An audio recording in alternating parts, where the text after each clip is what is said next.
How was Cali? You were out in California last week, It was wonderful. right? Yes, you sent us that photo, making us all jealous. San Diego, right? San Diego. The perfect climate. 62 overnight, 68 the high during the day. It doesn't get any better than that. It does not. Absolutely. All right. So David Seeger is joining us right now, of course, for Money Monday. We are talking about back-to-school finances, and $83.8 billion is expected to be spent on this season's back-to-school shopping, which is I just crazy. spent a big chunk of it. Yeah.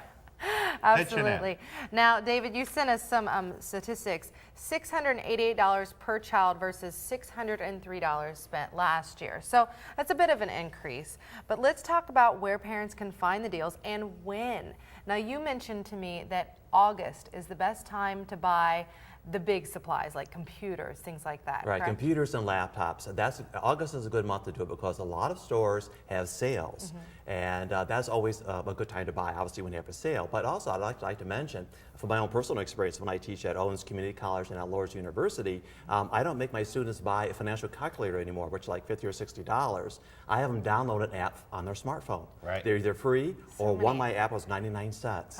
So it's a much more cost-effective and a lot easier to use as well. So that's a good trick we could use as well, as compared to buying a brand new unit. Right. Yeah.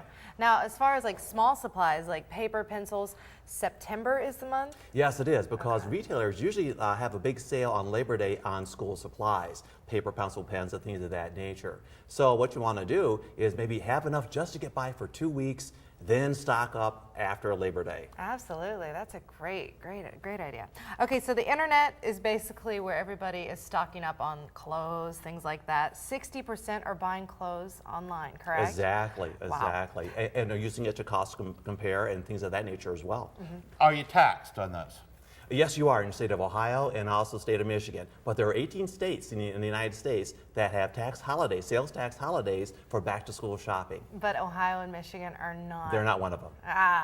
Darn. Well, maybe next year, maybe they'll get on board with Write that. your legislator. That's right. Now, real quick, let's touch upon apps. You just mentioned apps are obviously the tool. You're doing it with your teaching, 99-cent apps. We have the Bank of Mom app, the Volunteer Spot. Tell me about a few of these apps that you think are most helpful. Bank of Mom, I thought it was pretty cute, in as much as mom can track how much she's spending on the children in terms of budgeting for back to school or for activities throughout the course of the year. Also, there's a app, with the app itself, there's a game on it that the children can play that teach them financial management as well. Oh, good. Yeah. That's a really good idea. In fact, we talked about a study on Friday about how people say that they wish they had learned more as kids about finances. Exactly. And I know I'm one of them. I wish I had known a little bit more. Exactly. All right, well, we're going to talk to you more, of course, coming up, and we certainly appreciate it. A lot of things to think about